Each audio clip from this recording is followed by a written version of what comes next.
අද ඔබට මම ගෙනෙන්නේ මගේ වීඩියෝ පෙළේ 6 වෙනි වීඩියෝ එක.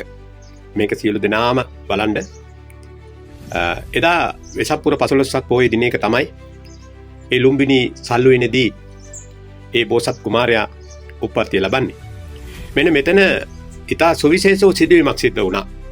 මොකද මහාමායා දේවියගේ කුස තුල පිළිසිඳ ගත්තු දවසේ ඉඳලම මේ සතරවරන් දෙවිවරු ආරක්ෂාවට හිටියා.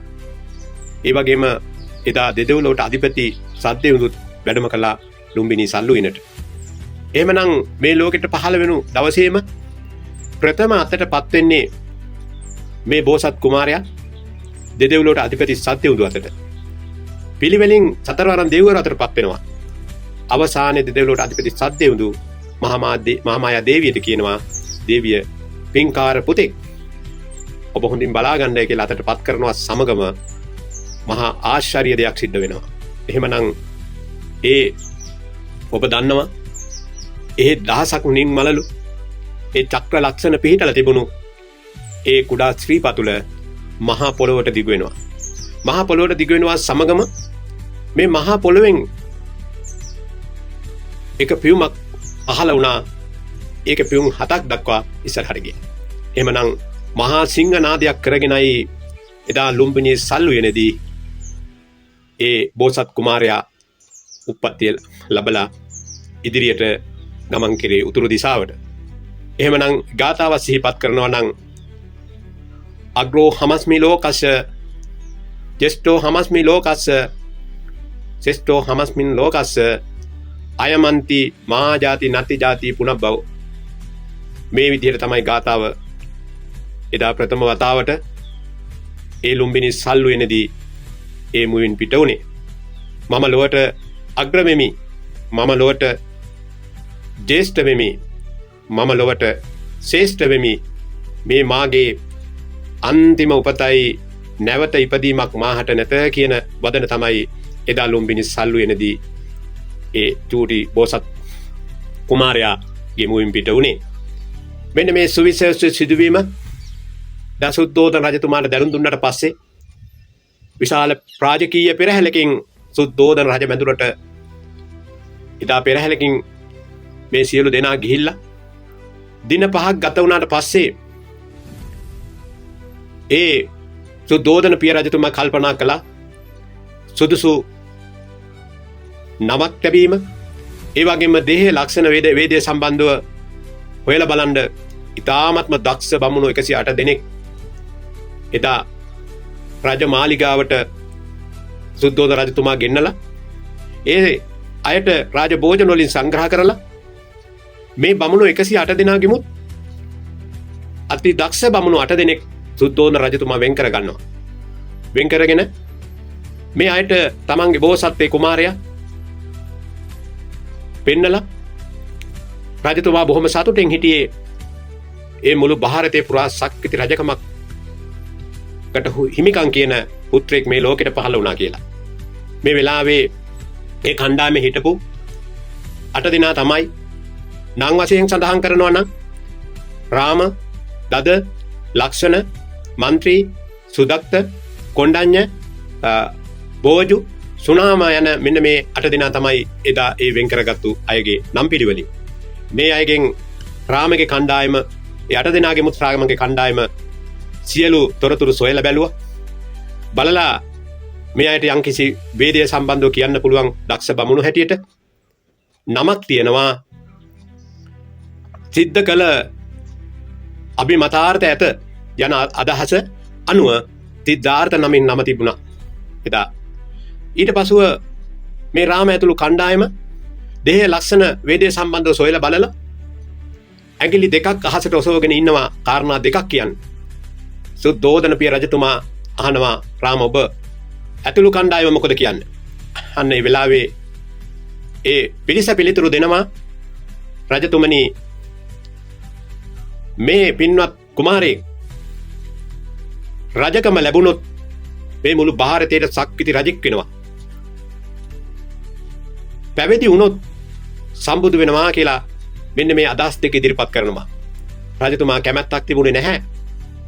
අන්නේ වෙලාවේ කොණ්ඩඤ්ඤ ඇතුළු ඒ පිරිස එක ඇඟිල්ලක් ඔසවගෙන එක් කාරණයක් කියන්න උත්සාහ කරනවා. අහනවා සුද්ධෝදන රජතුමා, කොණ්ඩඤ්ඤ ඔබ මොකද? රජතුමනි, මම දේහ ලක්ෂණ පරීක්ෂා කරලා බැලුවා. වේදේ සම්බන්ධව බැලුවා. රජතුමනි, 20 සංකේය කල්පලක්ෂයක් පාරමී පුරාගෙන එන මේ පින්වත් බෝසත් කුමාරයා වසර 29ක් රාජ කුමාරයෙක් හැටියට රජමැදුරු ඉන්නවා.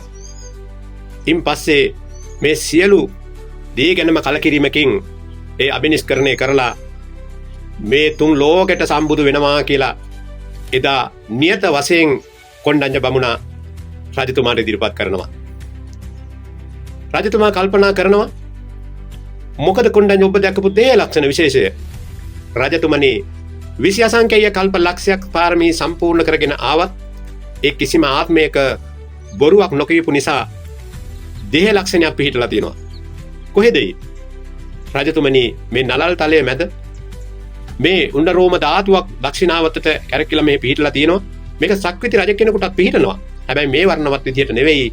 මෙන්න මේ දේහ ලක්ෂණ නිසා තමයි මෙන්න මේ කාල සීමාව වෙනකොට සම්බුදු වෙනවමයි කියලා ප්‍රත්‍යක්ෂ කළා එදා කොණ්ඩඤ්ඤ බමුණ ඇතුළු කණ්ඩායම රජවාසලේදී ප්‍රකාශ කරා. ඉතින් මේ විදියට තමයි එදා ඒ නම් තැබීම, ඒ වේදේ දේහ ලක්ෂණ සම්බන්ධව මම මේ කෙටි හැඳින්වීමක් කළේ. ඊට පසු මේ අය විසිර ගියාට පස්සේ රජතුමා කල්පනා කරා, මේ සතර පෙර නිමිති දැකලා කලකිරෙනවා නම් එදා ඒ ප්‍රදේශයේම තිබුණු ඒ යාචකයන් ඒ වගේ කලකිරීමට ඇතිවෙන සියලු දේ රජවාසලාවට ඔක්කොම පිරිසිදු කරලා රජතුමා ඒ දේ සකස් කරා. ඒ විදිහටම තමයි ඒ රාම්‍ය සුරම්‍ය සුබ කියන ඒ මාලිගා තුන දිකරලා එදා දීපංකර පාද මූලයේදී සාරා සංකේය කල්ප ලක්ෂයක් සසරේ පාරමී ධර්මයන් සම්පූර්ණ කරගෙන ඒ ආපු ඒ යසෝදරාව තමයි එදා විවාහ කරලා දුන්නේ සිද්ධාර්ථ කුමාරයාට. මේ මොන රජ සැප තිබුණා, සක්විති රජ සැප ලැබෙන්න ලොකු කාලයක් තිබුණේ නැහැ. වසර 29 ගත වෙලා ඒ සසර පෙර නිමිති මේ දෙදෙව්ලොවට අධිපති සද්දෙව්ලු තමයි මේ හැම මොහොතකම උදව් කරේ. ඒ සතර පෙර නිමිති දැකපු සිද්ධාර්ථ කුමාරයා එදාම තමයි මේ ලෝකෙට ඒ මහා මායා දේවියගේ පුතෙක් හැටියට මේ වසර 29ක කාලයක් ගත කරාට පස්සේ යසෝදරාව සමග හිටපු ටික කාලය තුල තමන්ගේ බිසවටත් දාව උප්පත්තිය ලැබුවා ඒ රාහුල කුමාරයා. නමුත් සසරේ පුරපු පාරමී ධර්මයන් වල ඒ ප්‍රබලත්වයේ කොච්චරද කියනවා නම් මේ සියලු දේම අමතක කරන්න පුළුවන්කමක් තිබුණා. එහෙමනම් එදා ඇසලපුර 15ක් පොය උදාවත් සමගම තමයි ඒ ගිහිගෙයි අතහැර යන්නේ. මෙන්න මේ විදිහට ගිහිගෙයි අතහැර එදා ඒ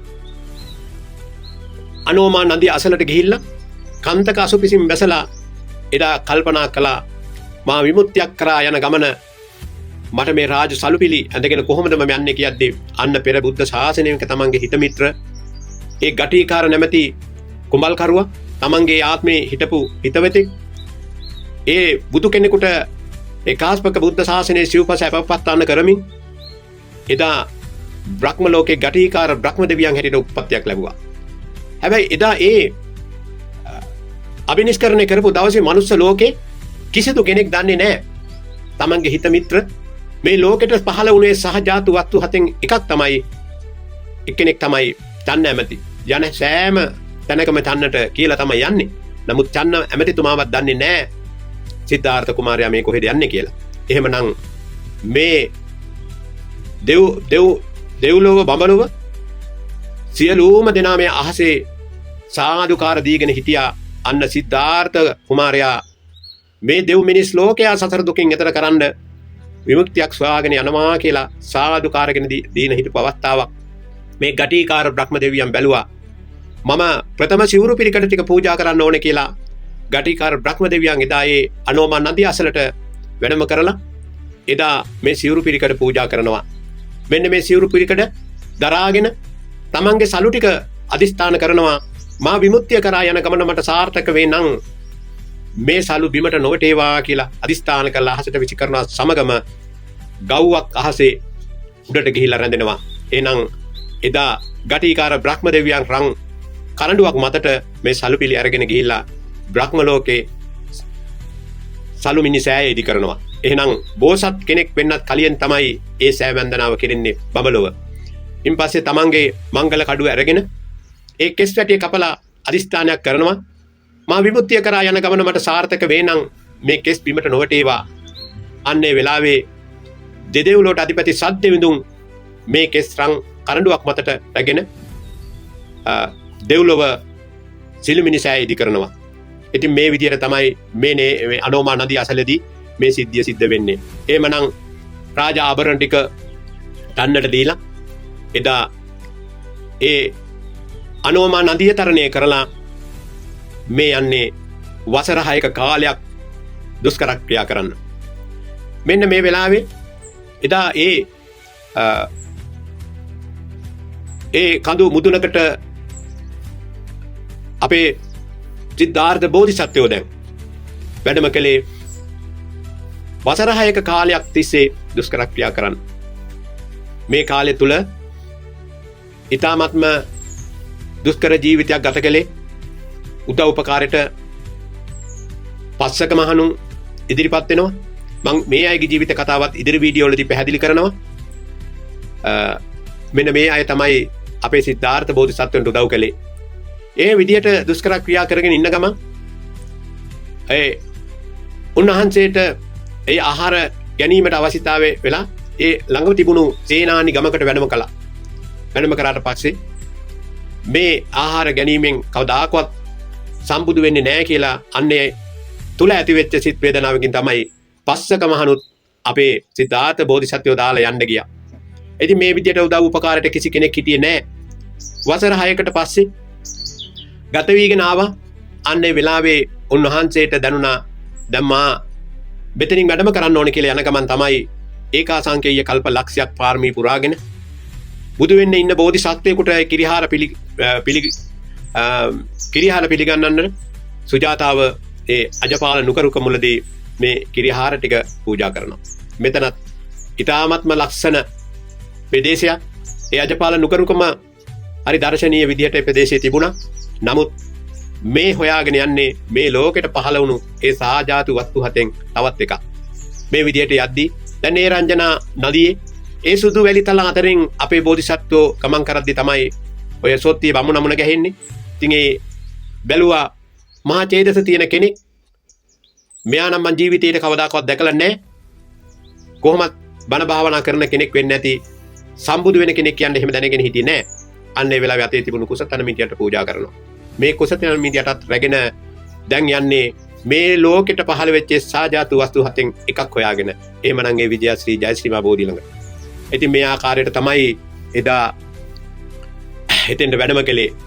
එතනින් එහාට වෙච්ච සිදුවීම සම්බුද්ධත්වයට පත්වීමට පෙර ඒ මාර සේනාව එදසපතින් වරක් මාර සේනාව පරාජය කරපු හැටි ඒ සත්සතිය ගත කරපු හැටි ඊතර වීඩියෝ වලින් සියලු දෙනාට දැක බලා ගන්න කියලා මතක් කරමින් ඔබ සියලු දෙනාට තෙරුවන් සරණ ප්‍රාර්ථනා කරනවා.